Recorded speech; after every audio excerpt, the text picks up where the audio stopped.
So, when we sit down to meditate, one of the important discoveries is what is concerning our minds, what we're preoccupied with, what are the important themes or activities. And sometimes it comes up right away, that we sit down and we see that our mind is involved and caught up in particular concerns. And sometimes as we settle a little bit, deeper underlying, perhaps very important things that we haven't attended to, unresolved issues, or come up. Desires and things that we want, things we don't want come up. And what chances are high that whatever preoccupations, concerns that are operating for us, that we discover, and that's what it's about, that's what my mind is about right now. Chances are high that in some form or other, they are an expression of a lack of contentment. A lack of a simple contentment with just being alive for now. Just being here and alive, breathing. There's a feeling that something needs to happen, or something needs to stop happening, and something needs to be figured out, or something needs to be reviewed and thought about. And one of the things we're developing in meditation is the skill, the ability, and the wherewithal to sit in a deep contentment. It doesn't mean that we're content with all things, and there is a very important discontent that Buddhism kind of depends on, and that's a discontent with suffering. Not to put up with it. However, there is a deep contentment and acceptance that is a path to freedom from suffering. If we're always struggling with our suffering and wanting something different, we actually limit how much we can really plunge deeply in and find real freedom.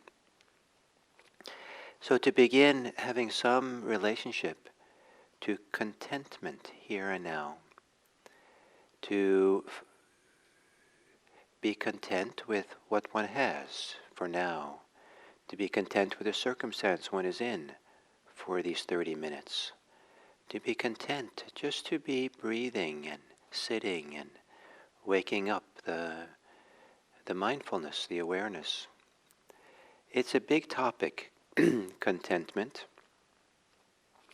and has many different associations, touches many different parts of our lives.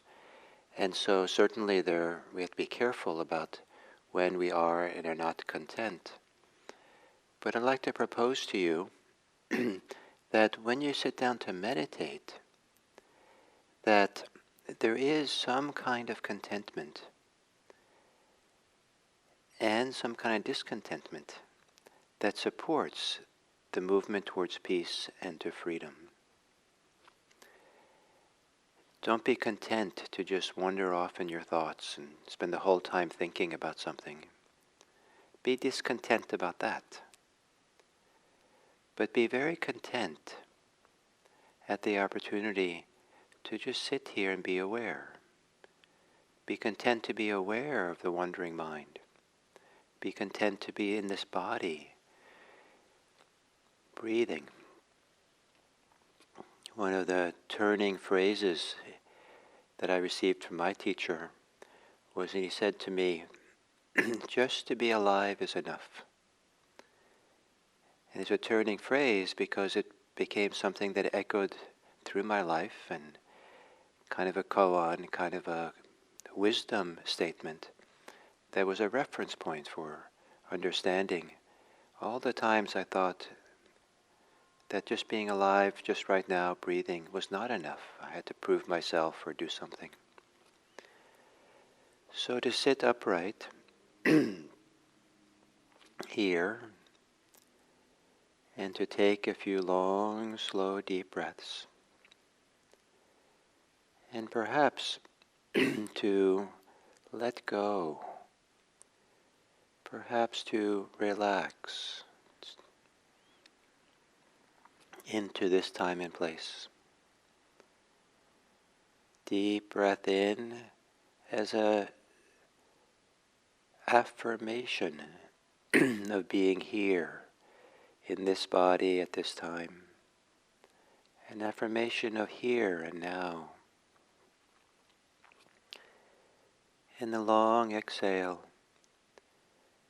is letting other times and other places and concerns fall away.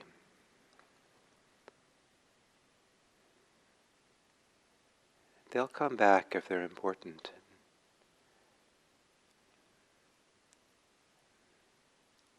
And for now, it's the appropriate time to let go and just be here.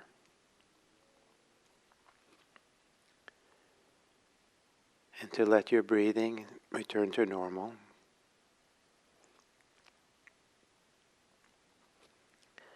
And to see if you can find within you, in some place in your body, some place in your mind, some feeling of contentment, some feeling of being comfortable and satisfied, just to be alive for now, just to be here without desires for something else, without needing things to be different. Some place where you're just content to be breathing, present with your experience.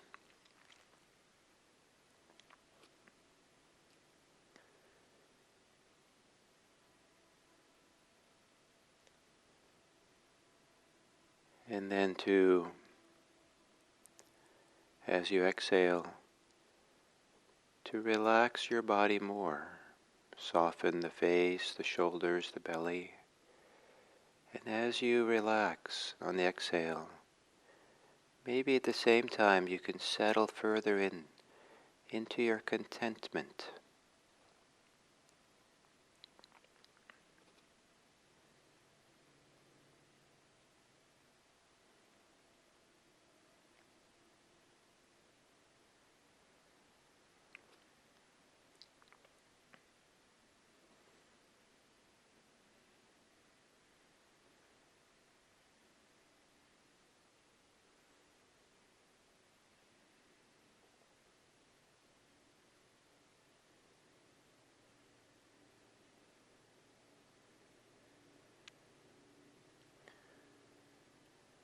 And then to settle your attention into the breathing.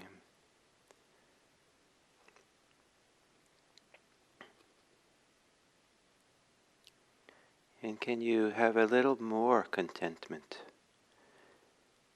Content just to be here, breathing, whatever way your breathing is.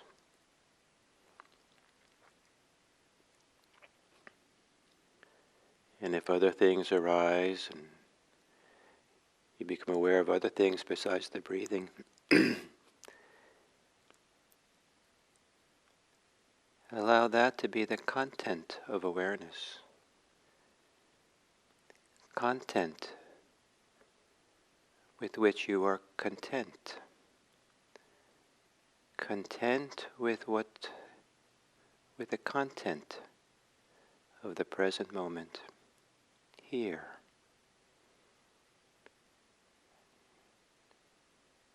Content to be aware.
perhaps taking a deeper breath, and with the exhale, allow yourself to settle in to more contentment, embodied contentment, heartfelt contentment, emotional contentment, maybe in the middle of whatever else is happening. Deep breathing in and settling in at the center to contentment.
And as we come to the end of this sitting,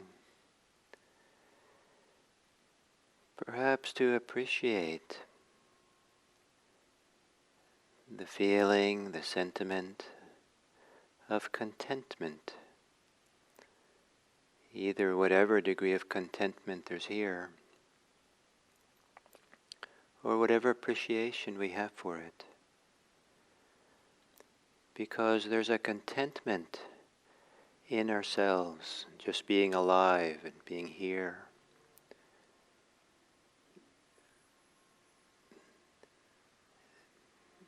That means that we can be present with other people without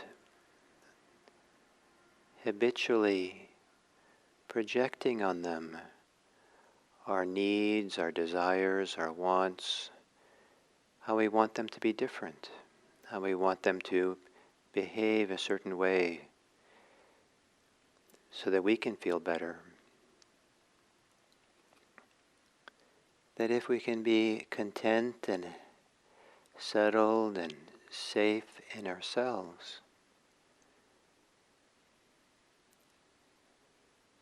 it can help us to feel not so influenced or affected by how other people are.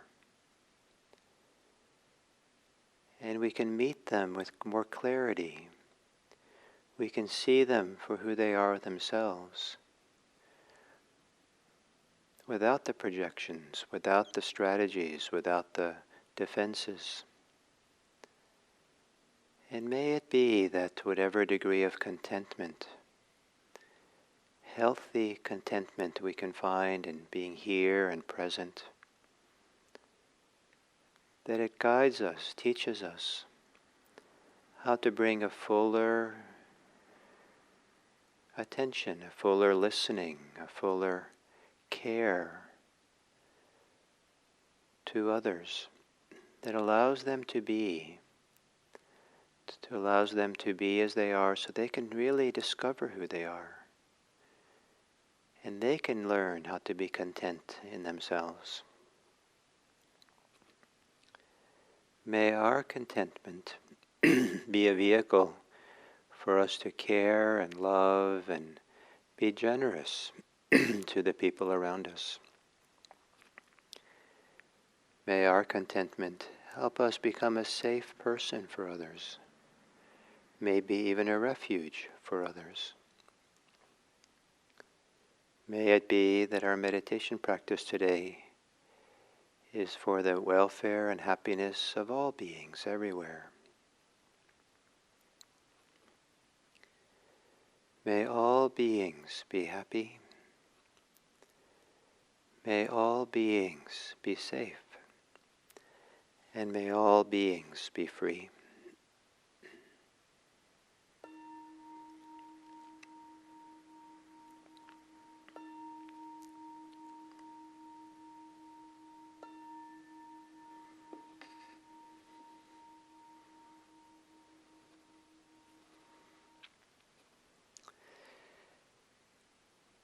So today we come to the third part of right action.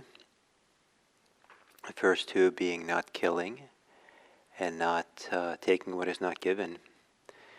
And the third is worded not engaging in sexual misconduct or not engaging in wrong conduct in relationship to the senses. And it's understood that it's a very general way of saying to avoid sexual misconduct, not just of any sensual contact, but that which is sexual. And by implication, there is then right sexual activity, right conduct with the senses, and we could talk about right sexuality in Buddhism. And maybe even because sexuality for some people is such a important and central part of their lives, maybe if the Buddha had been making up the Eightfold Path for us modern lay people, maybe he would have done a ninefold path. And right sexuality would have had its own category. I don't think it's very common for Buddhist teachers to give talks about right sexuality. And so it's often an area of life which is left kind of not really addressed directly as a domain of practice, domain of mindfulness. It's almost like you don't talk about it and you leave that kind of aside. And it's rather unfortunate because sexuality is a huge part of people's lives, many people's lives. Some people, it's a big thing people think about and concerned with, and we get a small sense of that from entertainment, movies and books.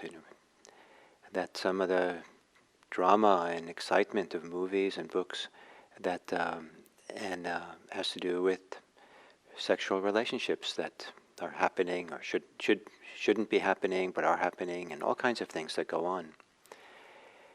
And there are people who have many different forms of sexuality. There are asexual people, there are monastics who are non-sexual, but it's still a way of being sexual. It's a way of relating that it's good to be mindful of and clear and find our peace with. And so right sexuality. So what's interesting around this is that we could take the Eightfold Path and each factor of the Eightfold Path and use that as a lens to look upon our sexual lives, our sexual thoughts, our sexual feelings that we might have. And use that, all these different steps, right view, right consideration, right speech, right action, right livelihood, we'll talk about that tomorrow, right effort, right mindfulness, and right concentration, and see how the lens of each of these factors affects our understanding, our engagement, our practice of our sexual life. In other words, to put our sexuality right in the middle of our practice, and not to keep it aside, but see it here too as an activity where we can find our freedom. Sexuality is probably one of the most complicated activities that human beings do. It's deeply physiological, biological, it's deeply emotional, it's deeply social. And so much of our life comes into play around sexuality. We're here because, as human beings, because of sex. And a lot of human suffering arises because of sexuality. Growing up can be hard, go through puberty and early experiences, and some people are wounded deeply wounded, sometimes as children, sometimes as adults, by how their experiences around sexuality, how they've been treated. And it's a domain where it's possible to have a tremendous amount of harm caused. And it's also a domain of life where there can be a tremendous amount of good done, beneficial, and really be healing and supportive for people. And so to find our way in this deep form of communication that we have, deep form of kind of engagement with pleasure and all kinds of things, that it's good to take a good look at it and put it right in the middle of practice. So if we begin looking at sexuality from the vantage point of right view, then understand the basic thrust of all the Eightfold Path and of Buddhism as a whole is the avoidance of suffering, to become free of suffering, and to become free of causing harm. And so to be attuned to these two things, suffering for oneself, and not to cause suffering for oneself, and harm for others, not to cause harm for other people. And so right view is to begin turning towards our sexual lives through that vantage point. Well, how do I avoid hurting myself? How do I avoid hurting others with my sexuality? My sexual thoughts, my sexual desires, my sexual projections onto people, fantasies, all kinds of things. And so then, so what is wholesome? What is a wholesome, healthy, what's a beneficial way of being involved in a sexual life? either both with someone else and just alone by oneself, and what's an unhealthy way. And that's what right view is looking at and supporting. And as I've said, the primary concern in Buddhism has to do with something pragmatic and something which is experiential, at least for oneself, and that we can, something by which we can really empathize with other people. And that has to do with suffering. Suffering and harm, suffering and hurt. And the primary principle that underlies right sexuality in Buddhism would be to avoid sexuality that causes harm. And that's kind of like the basic approach. So Buddhism generally doesn't have anything to say about forms of sexuality and kind of partners you have for a sexual life, and all kinds of kind of the details of what we do sexually. That is varied and multifaceted and creative in all kinds of ways. But always in Buddhism, the concern is not to cause harm, not to suffer. And here, the consequence is really important. Rather than looking at the intention, it's actually a little bit dangerous to look only at the intention for sexual activity, because then we might be blind to the consequences our sexual activity has. We might have no intention to harm anyone, so our intention seems very good. But if we don't know our partner well, then we don't know their trauma, their suffering, their tenderness, their sensitivity, and what's being touched in this very deep thing of sexual life. It's a very deep, intimate, tender place for people many times. And so we might have no intention to cause harm, but because we don't know them well enough, it turns out that how we behave and how we are is deeply troublesome and hurtful for them. And so the consequence is painful.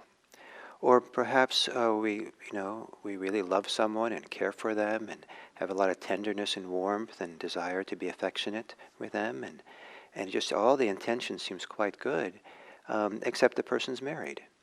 And so is it okay to have an affair? The consequences of that can be hugely destructive for this person's spouse, this person's children, and ripples out there. So the consequences can be big. So very much in Buddhism, consequences are a really important part of right view and right consideration. So what are the consequences we're doing here? To be mindful of that and look at it. Now, if we want to do, sexuality, sexual drives can be so strong that and feel so right that we might feel that no matter what, this feels good to do and right to do, and to override the consequences and not take time to look at it probably is an indication of a lack of freedom, a lack of giving into compulsion and strength of desire, and freedom, real freedom in Buddhism, which is kind of part of the right view as well, is a freedom to not act on desires. Not because it's punitive or restrictive, but because freedom is discovered to be so much more wonderful. It's such a great joy and pleasure. This clean, open freedom that it feels better than fulfilling a desire. It doesn't mean that we can't pursue our desires, but we don't do it compulsively. We're not pushed by it. We have choice always. We might choose as lay people to go along with the desire, but it's a clear choice that's done in the freedom that we have. And then right consideration, the second factor of Eightfold Path, often called right intention, is to consider and be wise and considerate about our sexuality, and to ask ourselves, is it addictive? Is it going to be? Is there ill will involved? Is there cruelty involved? And I think most people would say no, they're not that. But there is definitely some people who are engaged in sexual activity where it's cruel and where there's hate rape sometimes is an expression of hate. And so it can be there, not, sometimes in the whole thing. Um, and But more importantly, are the opposites present? Is there a simplicity and a lack of addiction? Is there kindness and goodwill and care for the other person? And is there compassion and love present? That to allow sexuality to be an expression of our affection, of our love, of our friendliness, our kindness, our loving kindness.